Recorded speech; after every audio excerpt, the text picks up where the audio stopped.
herzlich willkommen zu einer weiteren Folge. Mein Name ist Laura und ich freue mich, dass du heute mit dabei bist. Und ich möchte heute auf ein etwas anderes Thema eingehen. Und zwar bin ich davon überzeugt, dass hinter unserem Unwohlsein in der eigenen Haut einfach noch viel mehr steckt.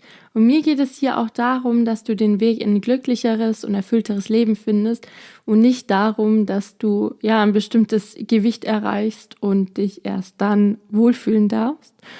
Und mir fällt einfach immer bei so vielen Menschen auf, dass sie diese Schwierigkeiten mit dem Essen aus einem bestimmten Mangel entwickeln. Aus dem Mangel oder den Zweifeln heraus nicht gut genug zu sein. Und so viele Menschen denken, dass sie schlechter oder weniger wert sind als andere und versuchen dann wieder ihre Emotionen wegzuessen oder fallen in einen extremen Diätwahn, weil sie denken, dann müssten sie zumindest die perfekte Figur haben, wenn sie sonst schon nicht genug sind. Und ich möchte heute einfach über das Thema sprechen, was so viele Menschen davon abhält, ein glücklicheres und entspannteres Leben zu führen. Und eine Eigenschaft oder vielmehr Tatsache, die wir alle irgendwo in uns haben und der aber einfach die meisten Menschen einfach viel zu viel Aufmerksamkeit schenken. Und das ist, dass wir uns immer wieder vergleichen. Wir vergleichen uns in so unfassbar vielen Dingen mit anderen Menschen. Und es ist eigentlich logisch und sinnvoll, dass wir uns vergleichen, denn wir brauchen in unserem Leben gewisse Referenzwerte. Und angenommen, ich sage dir jetzt, dass ich mir ein neues Handy kaufen will und es kostet 100 Euro. Und dann frage ich dich, ob du es teuer findest oder nicht. Und wenn du jetzt ein Mensch wärst, der vielleicht viele Jahre irgendwo abseits gelebt hätte und der einfach keine Ahnung hat, was aktuell ein Handy kostet, dann könntest du mir vielleicht keine Antwort geben. Oder wenn du zum Beispiel mal schaust, früher, vor ein paar Jahren, da war 100 Euro noch viel für ein Handy, als ich zum Beispiel mein erstes Handy bekommen habe. Da war 100 Euro viel.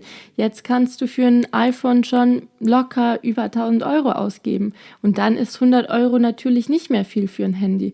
Wenn du aber keine Ahnung hast, was ein Handy aktuell kostet, was der Stand der Technik ist, dann kannst du es einfach nicht einschätzen, ob jetzt 100 Euro für ein Handy viel oder wenig sind. Du brauchst also immer irgendwas, womit du eine bestimmte Sache vergleichen kannst, damit du sie einschätzen kannst. Wir brauchen also quasi alle irgendwo unseren Referenzwert, damit wir Sachen einschätzen können. Und diesen Referenzwert nutzen wir meistens unterbewusst und er entwickelt sich aus allen möglichen Inputs, die wir aufnehmen. Ob das jetzt dein Umfeld ist, wie Freunde, Familie, die Medien, das, was wir lesen, das, was wir hören oder was wir vielleicht schon mal irgendwie erlebt haben.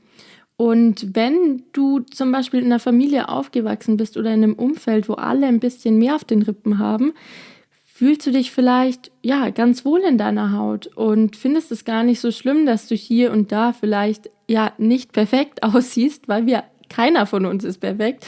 Aber wenn du jetzt zum Beispiel in einem Umfeld bist oder aufgewachsen bist, wo alle super schlank sind, du schaust dir, bist nur auf Instagram unterwegs, irgendwo auf Social Media und schaust dir diese ganzen Model-Mädels an, die super schlank sind und wir schauen Germany's Next Top Model und haben dann vielleicht auch noch die ein oder andere Freundin, die in unseren Augen die perfekte Figur hat, dann fühlst du dich natürlich im Vergleich dazu unwohl in deiner Haut, fühlst dich dick und fühlst dich irgendwie nicht genug, weil du ja nicht diese tolle Figur hast, die in deinen Augen vermutlich gerade alle haben und nur du hast sie nicht.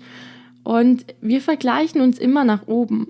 Wir sehen nur mal das, was wir nicht haben, nicht aber das, wo wir vielleicht anderen Menschen gerade überlegen sind.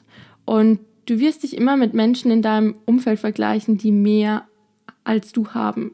Wenn du in irgendeiner Sache dann besser bist, dann nimmst du es meistens als ganz selbstverständlich und du siehst nur das, was, wie gesagt, die anderen haben und du nicht.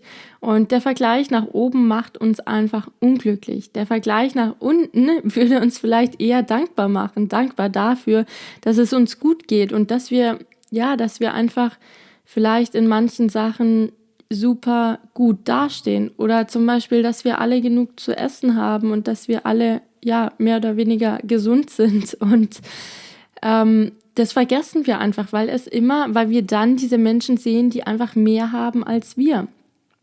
Und ich will jetzt auch nicht sagen, dass du keine Ziele im Leben haben darfst oder keine Vorbilder, aber mach dir einfach mal bewusst, dass du bist und dass es immer, immer, immer jemanden geben wird, der in einem bestimmten Bereich besser sein wird als du. Und auch, dass dieser jemand, der für dich vielleicht perfekt wirkt, auch Probleme hat. Vielleicht dieselben wie du, vielleicht ganz andere. Aber keiner ist perfekt und jeder von uns hat seine Probleme und Zweifel. Und vielleicht hast du das auch schon mal gemerkt, wenn du in eine Gruppe von Leuten reinkommst, die irgendwas besonders gut kann, eine besondere Ausbildung hat oder einfach nur alle perfekt aussehen. Und auf einmal fühlst du dich schlecht, auf einmal willst du es auch, auf einmal willst du das, was die anderen haben und auf einmal willst du so aussehen wie die anderen.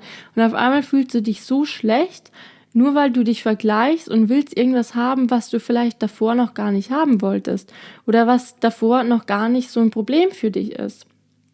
Und ist es nicht irgendwie, ein bisschen schade, dass wir unser Glück von dem, oder so sehr von anderen Menschen abhängig machen? Nur weil jemand anderes was hat, nur weil jemand anders genau diese Figur hat, wollen wir sie auch haben. Es ist einfach super schade. Und wären wir vielleicht gar nicht so unzufrieden mit unserem Körper, wenn wir uns nicht immer vergleichen würden? Würden wir uns vielleicht das Leben viel einfacher machen, wenn wir uns darauf konzentrieren, was wirklich uns glücklich macht und nicht das, was wir aktuell vielleicht gerade bei irgendwem sehen und was wir jetzt auch haben wollen. Oder weil wir denken, wir müssten jetzt schlank sein, weil alle anderen schlank sind. Aber letztlich, selbst wenn wir dann schlank sind, finden wir wieder irgendwas anderes, was uns dann fehlt. Oder was wir dann haben und was dann nicht perfekt ist. Und ich möchte damit nicht sagen, dass du dich gehen lassen sollst und dich nicht um deinen Körper kümmern sollst. Im Gegenteil, dein Körper hat es verdient, dass du ihm das gibst, was ihm gut tut. Eine gesunde, ausgewogene Ernährung und ausreichend Sport. Aber wenn du dich das nächste Mal dabei ertappst, wie du dich schlecht fühlst, nur weil jemand anderes schlanker ist als du, dann frag dich doch einfach mal, ob es dir das wirklich wert ist.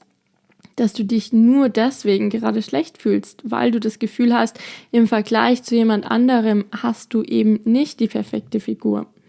Und dass du dein Glück und deine Zufriedenheit im Leben einfach nicht so sehr davon abhängig machst, dass jemand anderes vielleicht so und so aussieht oder vielleicht sportlicher ist als du oder einen flacheren Bauch hat als du, wenn es dich vielleicht davor noch gar nicht so sehr gestört hat. Weil es gibt auch bei dir 100.000 Sachen, die super toll sind und auf die du stolz sein kannst und wo du mit Sicherheit so vielen anderen Menschen überlegen bist. Und vergleich dich nicht so sehr mit anderen, mach's für dich, weil du dich wohlfühlen willst, weil es deinem Körper gut tut und nicht, weil jemand anders eine schönere Figur hat als du.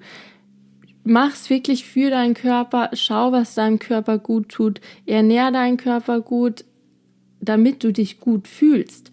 Denn wenn du dich gut fühlst, dann kannst du auch ein glücklicheres Leben führen und nicht, weil du irgendwas erreicht hast, was jemand anders auch hat. Das macht dich auf Dauer nicht glücklich. Glücklich macht dich das, wenn du das machst, was dir gut tut, was deinem Körper gut tut, wenn du dich dann auch wohl in deiner Haut fühlst, weil du Energie hast, weil du deinem Körper genau das gibst, was er braucht, weil du ihm Bewegung gibst und weil du einfach, gesund bist und Energie hast und nicht, weil du eine bestimmte Figur erreicht hast.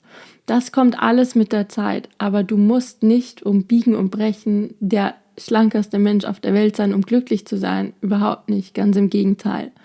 Und denk einfach mal drüber nach, tu es für dich, vergleich dich nicht immer mit anderen, es führt zu nichts. Du wirst immer Dinge finden, in denen jemand anders besser ist als du und schau auf dich, überleg dir, was dich wirklich glücklich macht und du wirst sehen, wie viel einfacher dein Leben dadurch sein kann, dass du einfach aufhörst, dich die ganze Zeit zu vergleichen und dir mal darüber bewusst wirst, was du wirklich willst, was dich wirklich glücklich macht oder worauf du jetzt schon stolz sein kannst, was du geschafft hast, was andere vielleicht nicht haben, auch wenn du dich nicht vergleichen sollst, aber sei dir darüber einfach mal bewusst, es wird immer jemanden geben, der in irgendwas besser sein wird als du und es macht dich im Endeffekt nicht glücklich, nur weil du irgendwas erreicht hast, was jemand anderes auch hat. Und du wirst immer, wie gesagt, neue Dinge finden, in denen andere Menschen dir überlegen sind. Also tu es für dich, tu es für deinen Körper und ja, in diesem Sinne, hab noch einen wunderschönen Tag. Bis zum nächsten Mal. Deine